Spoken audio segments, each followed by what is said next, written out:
Hey guys, welcome back to my channel. So today I am talking about the heart of the matter, जो कि Graham ग्रेने के द्वारा लिखा गया है। सो गाइस, सबसे पहले मैं इनके बारे में जान लेती हूँ। ये बहुत बड़े नॉवलिस्ट हैं, बहुत बड़ा ड्रामा लिखते हैं, उन्होंने लिखा है, जिनके कारण इन्हें नोबेल प्राइज़ से भी नवाजा गया है। इनका जन्म 2 अक्टूबर 1904 को इंग्लैंड में होता है और इनकी मृत्यु फाइनली 3 अप्रैल 1994 को हो जाती है इन स्विट्ज़रलैंड। बट ये बहुत ही ज़्यादा रिमार्केबल राइटर होते हैं अपने टाइम के, और इन्होंने बहुत सारे ऐसे स्टोरी नॉवेल्स, जिनमें से heart of the matter one है, जो कि बहुत फेमस हुआ था इनका।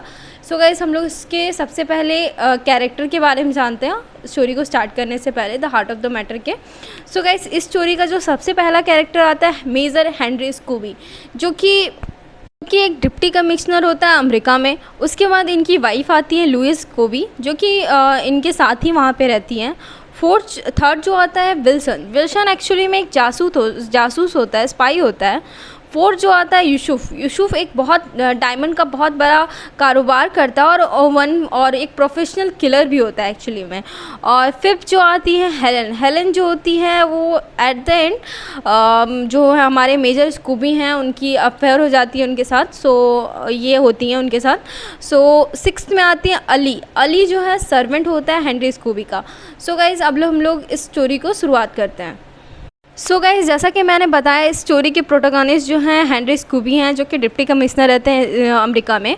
तो इनकी वाइफ भी उनके साथ रहती है लुइस स्कूबी, बट ये उनसे बहुत कटी रहती है। ये दोनों के बीच में उतना प्यार नहीं होता है और ये बहुत अलोन रहती है लुइस स्कूबी, जस्ट बिकॉज इनकी एक बेटी हुआ करती थी कैथरीन, जिनकी मृत्यु हो गई थी कुछ साल पहले।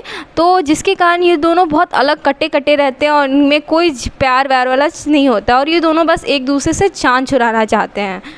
लुइस भी हर टाइम हेनरी से कहते रहती है कि मुझे साउथ अफ्रीका जाना है, तो मुझे पैसे दो ताकि मैं साउथ अफ्रीका जा सकूं। उसी टाइम हेनरी का प्रमोशन होने वाला होता है, तो उससे कहते हैं, लुइस से कहते हैं कि मेरा प्रमोशन होने दो, मैं तुम्हें वहां पे भिजवा दूंगा। बट उनका प्रमोशन रुक जाता है, जिसके कारण लुइस उन पर बहुत ज़्यादा गुस्सा करती हैं।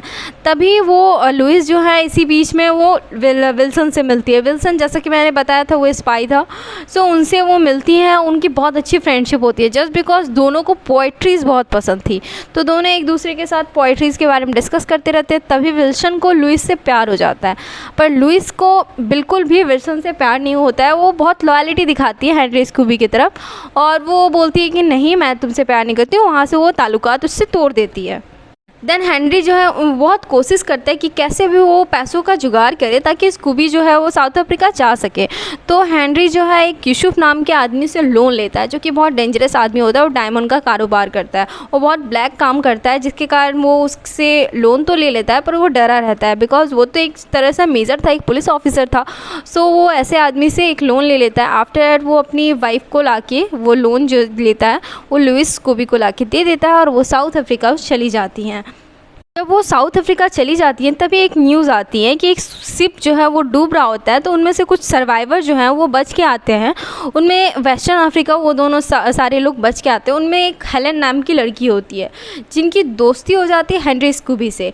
वो दोनों बहुत अच्छे दोस्त बन जाते हैं, और इन अ टाइम वो दोनों बहुत अच्छे रिलेशनशिप में भी आ जाते हैं। वो दोनों रिलेशनशिप में रोज़ मिलना जुलना होता था, जिनके कारण वो बहुत अटैच हो जाते हैं एक दूसरे से। और कुछ दिनों के बाद, आफ्टर लॉन्ग टाइम, लुइस का एक टेलीग्राम पोस्ट होता है हेनरी के घर पे। वो वापस आना चाहती है, उसके अपनी गलतियों का मिस्टेक हो चुका है, उसे अपने हस्बैंड के साथ रहना होता है। देन हेलन जो है उस स्कूबी से बहुत लड़ाई करने रहती है, और वो कहती है कि तुम कैथरीन धर्म का सहारा लेके तुम क्यों नहीं लुइस से तलाक ले लेते हो, क्यों नहीं उससे डिवोर्स ले लेते हो, ताकि हम दोनों साथ रह सकें। बट स्कूबी कहता है कि रुको, मैं इसके लिए कुछ करता हूँ। और तभी हेलन को रियलाइज़ होता है कि नहीं, ये गलत है, और वो स्कूबी को सॉरी करती है और वहाँ से चली जाती है। वो बोलती है कि नहीं, तुम अपनी वाइफ के साथ रहो।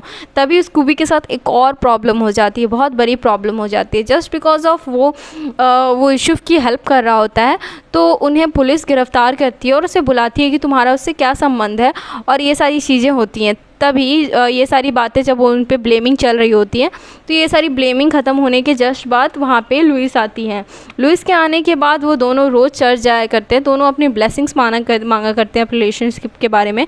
बट जो हमारे हेनरी स्कूबी थे वो नहीं जाया करते थे अपनी वाइफ के साथ, जस्ट बिकॉज कि उनको लगता था कि मैंने बहुत सारी ऐसी गलतियाँ की हैं जिनके कारण मैं चर्च में जाने के लायक नहीं हूँ। देन वो बहुत दिन सोचने के बाद वहाँ के बहुत फेमस प्रिस्ट से मिलते हैं, प्रिस्ट लाइक पुजारी यू कैन से दैट, वो फादर रैंक से मिलते हैं जो कि वहाँ के बहुत बड़े पुजारी होते हैं। उनसे वो मिलते हैं और वो कहते हैं कि मैंने कौन कौन सी गलतियाँ की और वो सारी चीज़ें उनसे कहते हैं।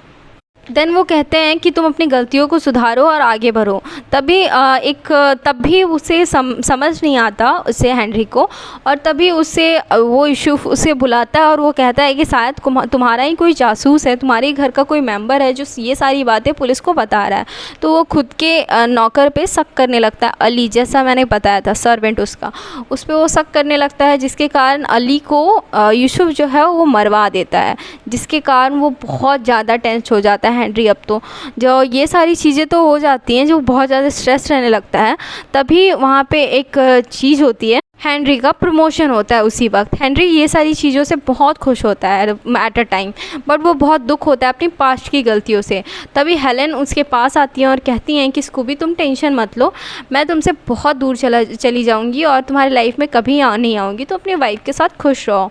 देन वो स्कूबी जो है, वो हेनरी स्कूबी जो है वो कहता है हेलेन से कि तुम टेंशन मत लो, मैं इसका कुछ उपाय निकालता हूँ। पर उपाय क्या था ये कोई नहीं जानता था, क्योंकि उसके मन में बहुत सारे गिल्ट चल रहे होते हैं और वो रोज़ चर्च जाया करता है इसी गिल्ट को ख़त्म करने के लिए। तो एक दिन वो डिसाइड करता है, उसकी हेल्थ जो मेंटल कंडीशन है वो भी सही नहीं चल रही होती है। वो हमेशा बीपी की दवाइयाँ लिया करता था, जिसके कारण एक दिन वो ओवरडोज दवाई ले लेता है और वाइन ले लेता है, जिसके कारण उसकी मृत्यु हो जाती है। पर उसकी जब डेथ होती है तो वो चाहता था कि मेरी डेथ किसी को भी सुसाइड ना लगे, इसलिए उसने वाइन में वो अपनी जो हेल्थ के लिए वो दवाइयाँ लिया करता था बीपी की डाल के, वो खा के वो मर जाता है और उसकी मृत्यु हो जाती है। बट ये सारी मृत्यु होने के बाद जब उसकी मृत्यु होने के बाद उसकी जो पत्नी होती है लुइस, वो शॉक नहीं होते, बिकॉज उसे ये सारी चीज़ें पहले से ही पता होती है, बिकॉज ऑफ विल्सन एक बहुत बड़ा स्पाई था, जैसे कि मैंने बताया था, वो एक जासूस था, वो सारी खबर लुइस तक पहुंचाता था वहाँ पे। दैट्स वाई उसने टेलीग्राम भेजा था ताकि वो रंगे हाथों उससे पकड़ सके। वो थोड़ी सी अफसोस कर। सो गाइस थैंक यू, इसी के साथ इस स्टोरी की एंडिंग होती है। I hope you like my video, so thank you.